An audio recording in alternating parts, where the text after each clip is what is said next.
అందరికీ నమస్కారం అండి. కూటమి ప్రభుత్వంలో ఉన్నటువంటి మంత్రివర్గం చాలా కష్టకాలంలో పడిందని చెప్పవచ్చు. అంటే అందరు మంత్రులని చెప్పుకోలేము, కొంతమంది మంత్రులకి కష్టకాలం అని చెప్పవచ్చు. అంటే పని చేయని మంత్రులకి, పని చేస్తున్నట్టు నటిస్తున్న మంత్రులపైన ప్రభుత్వం చర్యలు తీసుకునే అవకాశాలు ఉన్నాయి. చర్యలు తీసుకోవడానికి రెడీ అవుతుందట. అసలు విషయం ఏంటంటే, ఇప్పుడున్నటువంటి కొంతమంది మంత్రులపైన చంద్రబాబు నాయుడు గారు కానీ, పవన్ కళ్యాణ్ గారు కానీ, లోకేష్ గారు కానీ అంత సంతృప్తిగా లేరంట వాళ్ళు చేసే పని పైన. సో అలాంటి వాళ్ళపై ఒక సర్వే నివేదిక తెప్పించుకొని వాళ్ళపై చర్యలు తీసుకునే అవకాశం ఉందంట. అసలు జనరల్గా ఈ ప్రాసెస్ ఏంటయ్యా అంటే, చంద్రబాబు నాయుడు గారు కానీ, పవన్ కళ్యాణ్ గారు కానీ, లోకేష్ గారు కానీ మన దావస్లో కానీ మరీ ఇతర అంశాల్లో కానీ రాష్ట్ర అభివృద్ధిని దృష్టిలో పెట్టుకొని రాష్ట్రాన్ని ప్రపంచ పటంలో నిలబెట్టే అంశంగా, రాష్ట్రానికి పెట్టుబడులు తెచ్చే అంశంగా, రాష్ట్రానికి కంపెనీలు తెచ్చే అంశంగా, రాష్ట్రం వదిలి వెళ్ళిపోయినటువంటి వలసల వాళ్ళని మళ్ళీ రాష్ట్రానికి రప్పించే విధంగా చాలా విధాలుగా కష్టపడి పనిచేస్తుంటే కొంతమంది మంత్రులు దీన్ని చాలా టేక్ ఇట్ ఈజీగా తీసుకొని రాజకీయాన్ని వాడుకుంటున్నారట. రాజకీయాన్ని రాజకీయంగా వాడుకుంటున్నారు. రాజకీయ ఏమంటారు దాన్ని, ఫలితాలను అనుభవిస్తున్నారా కానీ ప్రజలకు సేవ చేయట్లేదంట. చాలా చాలా అంశాలను దీంట్లో తీసుకురావడం జరిగింది. అసలు విషయం ఏంటయ్యా అంటే, అసలు ఈ సర్వే ఏంటి, ఈ సర్వే ఎట్లా చేస్తారు, అసలు ముఖ్యమంత్రి గారి ప్రధాన అజెండా ఏంటి, ప్రధాన ప్లాన్ ఏంటయ్యా అంటే, ఇవి బాబు గారి టీం కానీ, కళ్యాణ్ గారి టీం కానీ, లోకేష్ గారి టీం కానీ ఒక 3 టీములుగా డివైడ్ అయిపోయి రాష్ట్రం మొత్తం సర్వే చేస్తారంట. ఏ ఏ శాఖలు ఏ ఏ పనులు చేశాయి, ఆ పనుల వల్ల ప్రజలకు ఏం లాభం జరిగింది, తద్వారా రాష్ట్రానికి ఏం ప్రయోజనం జరిగింది, తద్వారా ప్రభుత్వానికి ఏ ప్రయోజనం జరిగింది, అన్ని అంశాలను అన్ని శాఖల పైన ఒక సర్వే తీసుకురావడం జరుగుతుంది.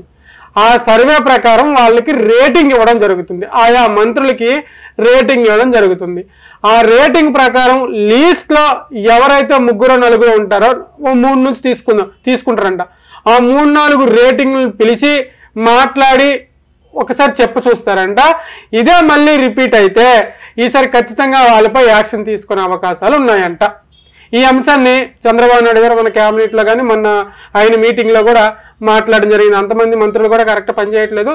ఈసారి వాళ్ళందరూ కూడా ఒకేసారి లాస్ట్ సారి చెప్పడం ఏంటంటే, ప్రతి మంత్రి, ప్రతి ఎమ్మెల్యే, ప్రతి ఎంపీ ప్రజలకు చాలా దగ్గర ఉండాలి. రాష్ట్ర అభివృద్ధిని దృష్టిలో పెట్టుకుని కష్టపడి పనిచేయాల్సి ఉంటుంది. రాష్ట్రం చాలా చాలా చాలా చాలా కింద స్థాయిలో ఉంది, దీన్ని పైకి తీసుకొచ్చే బాధ్యత ఉంది అని చెప్పి చాలా క్లియర్గా చెప్పడం జరిగింది. దీన్ని ఎవరైతే ఈజీగా టేక్ ఇట్ ఈజీగా లైట్గా ఎవరైతే తీసుకున్నారో వాళ్ళకైతే కొంచెం ఇబ్బందిగానే చెప్పచ్చు.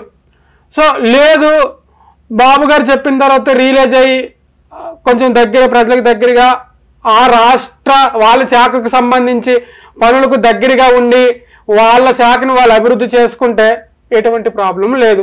అయితే ఈ ముగ్గురు బాబు గారు, కళ్యాణ్ గారు, లోకేష్ గారు రాష్ట్ర అభివృద్ధిలో నిమగ్నమై ఉన్నారు కాబట్టి, సో వీళ్ళే దీన్ని దగ్గరుండి చూసుకోలేదు కాబట్టి దీన్ని ఈ పర్యవేక్షణకు ఒక టీంని రెడీ చేసుకుంటున్నారట మనకు అందిన సమాచారం. మరి చూడాలి ఆయా మంత్రులు ఎవరు బయటకు వస్తారు ఏంటనే అంశం త్వరలోనే తెలియాల్సి ఉంది. సో ఏదేమైనప్పటికీ ఇది ఒక మంచి విషయం అని చెప్పుకోవాలి. ఎందుకంటే ఇప్పటి వరకు వచ్చిన ప్రభుత్వాలు ఏవి కూడా ఈ విధంగా స్పందించలేదు. ఏ మంత్రి ఎలా పనిచేస్తున్నాడు, ఏ ఎమ్మెల్యే ఎలా పనిచేస్తున్నాడు, ఏ ఎంపీ ఎలా పనిచేస్తున్నాడు. ఇంకొక విషయం ఏంటంటే, గ్రామ స్థాయిలో ఉన్నటువంటి ప్రెసిడెంట్లతో సహా అందరినీ సర్వే చేసే విధంగా ఈ టీంని రెడీ చేస్తున్నారంట. గతంలో ఏ ప్రభుత్వాలు కూడా ఇలా చేయలేదు. బాబు గారు గతంలో అన్నారు పాత సీఎం చూడబోతున్నారు అని. మరి ఆ బ్రాండ్ ఏమైనా కనబరుస్తారేమో చూడాలి.